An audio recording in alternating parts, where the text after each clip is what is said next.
walang fix dito eh. Nahirapan ng paliwan. Nagpapasawagin lang. May salta siyang land of Israel. Ganyan. Ito mas definitive ngayon ang sagot.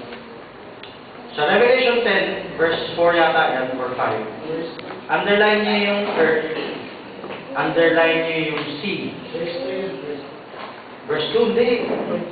Ito, yung kanyang paa. Nakatapak sa dagat. Okay, earth and the sea. Meron din yata sa baba eh. Basta underline yan. Isulat ninyo sa gilid, Revelation 13. Sa Revelation 13, merong beast from the sea at meron ding beast from the earth. Yung sea, yung pinapaliwanag niyo, yung Revelation 17. The sea which thou sawest for the woman seated are multitudes of people, tongues and things. Nung dagdag paliwanag natin dyan dati, Mediterranean Sea, Mediterranean world, old world. Ngayon, kung sea represents old world, earth represents new world. Yung pinanggalingan ng another beast, yung from America. So yung beast from the sea is European beast, yung 10 horns, no? Yung EU na yun. Yung another beast from the earth ay yung American beast, yung buffalo beast. Okay? Yung beast na speak like a dragon.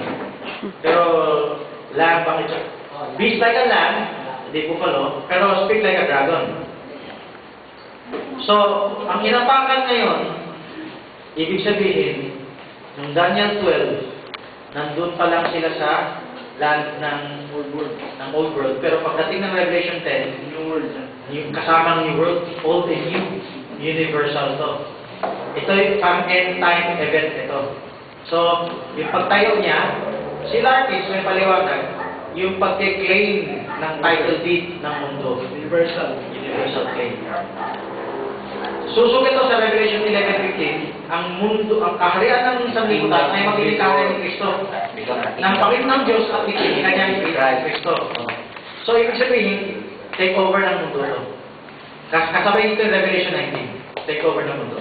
Take over. Ano sabi nito mo pa, sir? Anak kapatid? Take over. Wala nang muna yun? Ha? Yan ang sagot ninyo? Oo, yan ang sagot ko doon sa Earth and Sea.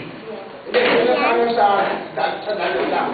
Yung sea, yung sinabi ko na nga, yung sinusugat ko sa kanya, old world. Kasama sa old world, yung... So, hindi natin pinag-usapan na yung bride, ha? Nakuha na yung bride, eh. Ang pinag-usapan natin ngayon, yung claim sa lupa. Sa libutan. Permanent. Pwede pa bang matanong sa'yo? Pwede. Ano na ngayon, di ba? Ano oras? Mayroon pang 1 minute. 1 minute. Magiging ano na tayo, subjective na. Magiging... Sige, tanong. Ano, si Pagdatron, si Cristo. Baka may mag-share ng ano. Kaya na. Pinapatanong ko lang. Kailan lumipat yung siya ay tapos siya ay nakaupo sa trono. Si Cristo Symbolically yan. Ganda. Si Cristo ay nasa lamang siya yung nakaupo ngayon sa trono. Gadget ba ito? Gadget. Ibig sabihin, dun sa kasi ni Padre, Gandahan. Anong aspeto tinatanong mo? Tinatanong mo yung katuparan, kapanahonan, o tinatanong mo yung pagka-gadget? Yung si Cristo at Ama. Ano yung tinatanong mo? Transition. Kaganapan. Okay. Ito, ang sagot ko medyo iba sa sagot ng end time. Meron tayong tinatawag na... Ganito pakinggan nyo. Ang paliwanag ng end time, parang may isang panahon lang.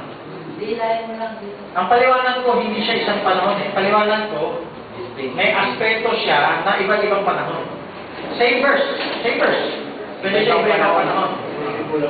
Multiplication. So, yung tanong mo, kung mula land, ulitin mo yung word mo, yung tumayo sa trono, ay tumayo sa... Diba siya yung dawan? Kinig ka.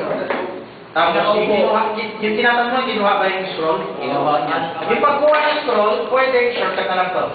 Pwede yan, Calvary. Pwede yan, during the ages. Pwede yan, rapture. Pwede yan, pag-claim ng lupa. Title deed, yung pagbaba ng pag-apak ng paa sa lupa. So, yung claim na yan, Hindi yan isang event. Nung ma-born again ka, pwede mo turing na claim yan. Pero individual experience yun. Kumuha na ako isa. Yung mundo, meron kanyang claim. Yung bride church as a whole, may kanyang claim. Iba pa yung New Testament, iba pa yung kasama yung Jewish na naging wise sa dulo. Balik mo, ipit mo Lahat ng yun nasa dyan. first resurrection, meron yan. Ipit mo dyan. Yung cross of Calvary, meron yan. Kasi yan yung parang start ng katubusan. So, anong aspeto yan? Ano ba yung nasa loob ng scroll? Maraming aspeto yan. May kinalaman ng kaligtasan. May kinalaman ng sumpa. Nakasulat yan sa Zachariah. Nakasulat yan sa Ezekiel. Sumpa sa lupa. So, may kinalaman yan sa pag-claim ng lupa. So, maraming aspeto yan. Yan lang sabi.